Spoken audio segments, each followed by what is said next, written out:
An increase in assaults by illegal migrants on the Polish-Belarusian border is underway. The government has decided to create a buffer zone to help repel the attacks. This is for the safety of officers, soldiers and local residents, and is directed against people smugglers. A temporary ban has been imposed on the designated territory.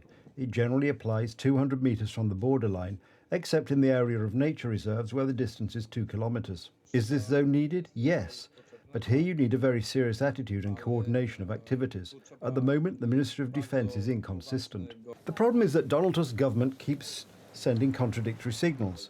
On the one hand, the new government wants to spend 10 billion zloty on the construction of the Eastern Shield. And on the other hand, the soldiers who fired warning shots in the direction of the migrants have been violently detained, handcuffed, and proceedings are pending against them. Thousands of our soldiers, policemen and border guards, you know this well, do not know whether the Polish state will stand behind them at a trial, a crisis, whether when they use their weapons they will face prosecution charges, whether they will be handcuffed.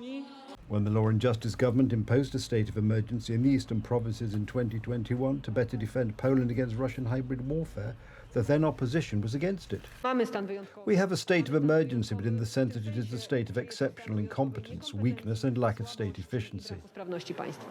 I have doubts because this state of emergency is not something that works against Lukashenko. It works against Polish citizens and violates their civil rights.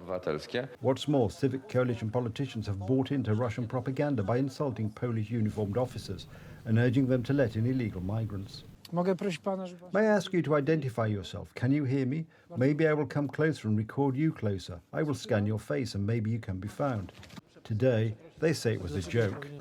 I didn't mean to scan your face. Please don't catch me by my words.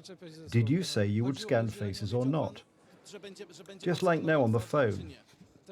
This is a joke, please. The Law and Justice government set its sights on a policy of modernizing the Polish army. But contracting for state-of-the-art equipment was called megalomania by the then opposition. When we took over the government in 2015, what kind of situation did we find? We found the defence line on the Vistula River, and the area east of the Vistula River was abandoned because they liquidated the military units. Tourist destinations are excluded from the buffer zone. The regulations will be in effect for 90 days. Paweł Błoch, TV Republika.